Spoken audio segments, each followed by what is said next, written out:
what we have in our possession this very evening. And I'm sure that the Fulani Janjaweed who are in control of Abubakar Yusuf Muhammad, the idiot from Niger Republic wearing Buhari mask, do not even know what I'm talking about. But this evening the zoo will be shocked to understand that there is nothing they do, there is no move they make that we are not aware of. And be writing it down. I want the Nigerian government to know this. Nigerian government, the Chinese have promised to sell you weapons. You have moved money to Shanghai. I did not mention Beijing, I said Shanghai. Shanghai is where you are right now, purchasing weapons from the Chinese. China have agreed to sell weapons to Nigeria. They have also signed an agreement to supply Nigeria with weapons. I did not say Beijing. I said you are in Shanghai. That is where you are right now, negotiating to bring those weapons in, because you have moved Al-Shabaab to Lagos. The main strike force of Al-Qaeda is in Benue State, and the hardened remnants that you get from Boko Haram, they are now moving to the east from Bauchi. That is a three-pronged attack coming to the south. And I want people to understand this very clearly. By the time the attack intensifies in the south, nobody will remember you, you are gone. Three-pronged attack. The Nigerian government recruited 3 hardened terror groups to fight this very battle for them. Al-Shabaab, they are in and around Lagos and Yoruba land. They are the ones to lead the attack against Yoruba people. The main strike force of Al-Qaeda in the Maghreb, they are advancing through Benue. They will enter into Kogi. From there, they will come into Anambra and Enugu. Whereas the main Boko Haram front, recruited by this same government, they are coming from Ebonyi. But their base in Bauchi, they are coming from Bauchi. That is where the armor, that is where the tanks are that they have given to them with which to come and kill people, because they have promised them the oil and gas in Biafra land. And that Allah gave Nigeria to Fulani people. Today's date is the 16th of May 2021. I pray to Elohim that this doesn't come to pass, but it's going to happen. And when it happens, actually, you will go back to his brother. Oh, but he said it all. He's a prophet. He said it all. Because you cannot stop what is coming.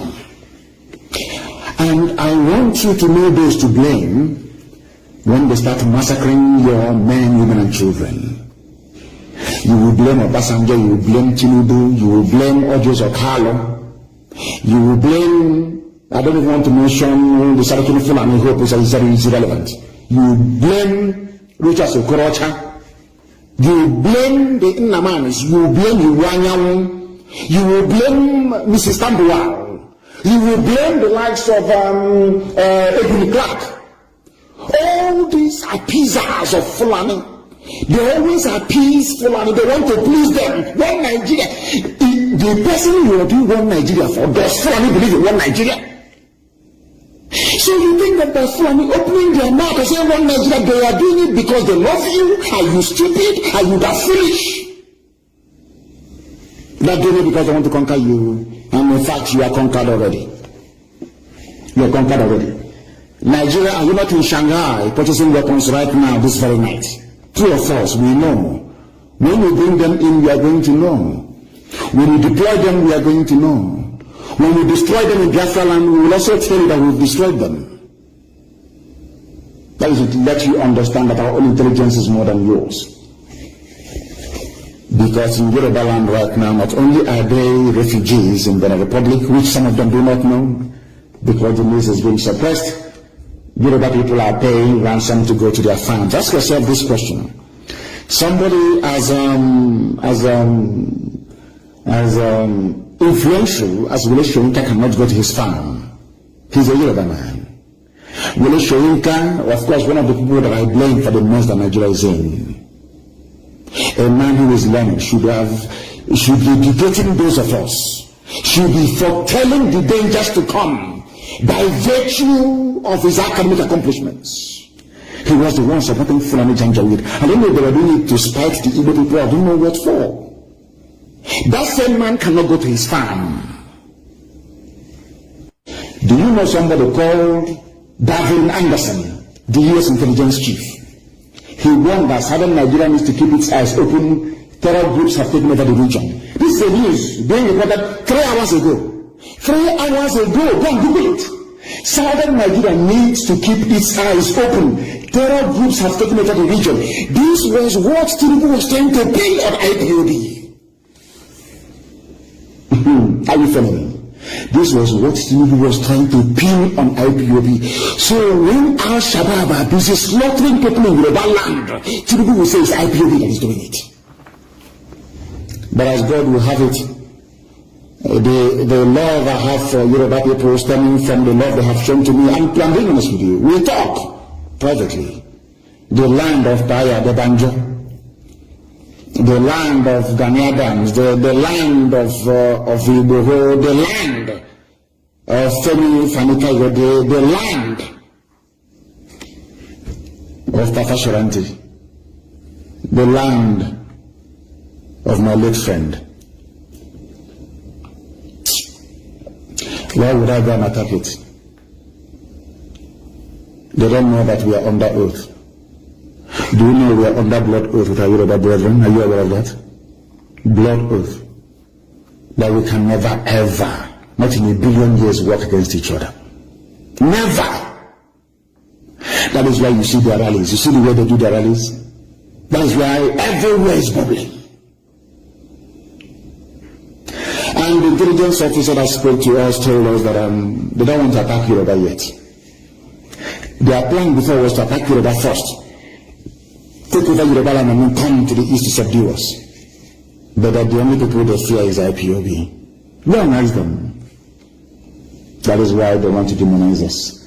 If you're from the south, I want you to listen very carefully. If you're Biafra, if you're Dudu, even from the Tamil Belt, the United States has said that the southern part of Nigeria should stay on alert because terror groups are already establishing their presence in the country and moving down south. The warning was made in a media briefing by Deviñe Anderson, commander of the U.S. Special Operations Command Africa.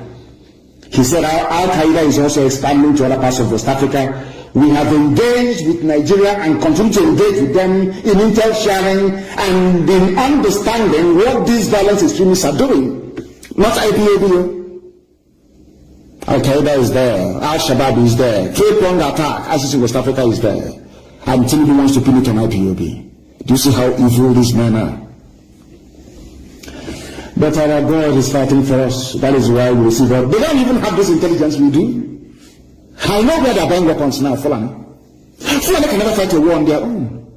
And I told that all the barracks you see in the east, they are empty. Nobody wants to join their army. That is why they are drafting people from Bauchi. If you claim that 82 division in Enugu is strong, Obis is strong, or Hafa is strong, or Onitsha is strong, they are all there to intimidate all of you into submission. That the Fulanis may rule over you. That's all. There are no men. They have to go, and now they are recruiting terrorist groups to come and fight for them. You must understand what is happening. Therefore, it never came to me as a surprise. Katrina Lang, the UK High Commissioner to Nigeria, wants the Igbo race to be wiped out. The same way people want the Jews to be killed. Any day our people rise up to recognize and understand this, the better for all of us. Some people want us dead. Not that we have done anything to them. No, not at all. But because United Kingdom believes that the coming of Biafra will herald the coming of Christ, that the world will come to an end. Any day the black man acquires reason. Any day the black man can build a car. Any day the black man can feed himself. That day the world will come to an end. That's what they believe in. And they know that it is Biafra that holds the key. They understand that very well. That is why it never came to me as a surprise that after Katrina Lang visited the arch-traitor of Carlo, the very amorphous, headless monster known as Fulani Caliphate declared effectively the Second Biafran War. Something tells me, as I told you earlier, that the timing of this war on Biafra has something to do with Britain. Because in like 1967, Israel today is at war the same way they were at war when Nigeria attacked Biafra in 1967. They now want to use it as a cover to commit genocide. And I'm telling Biafrans to know that we are effectively on our own. We have been given two choices by the United Kingdom, the slave masters and the colonizers. The UK have given us only two alternatives, and I call it the devil's alternative, of course. We either submit to the will of their puppets, the Islamic Caliphate, or we will be wiped out from the face of this very earth.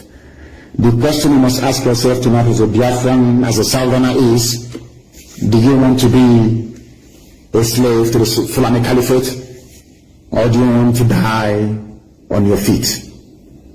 Live for 1,000 years on your knees, as most of them are doing without even knowing it, or you die on your feet.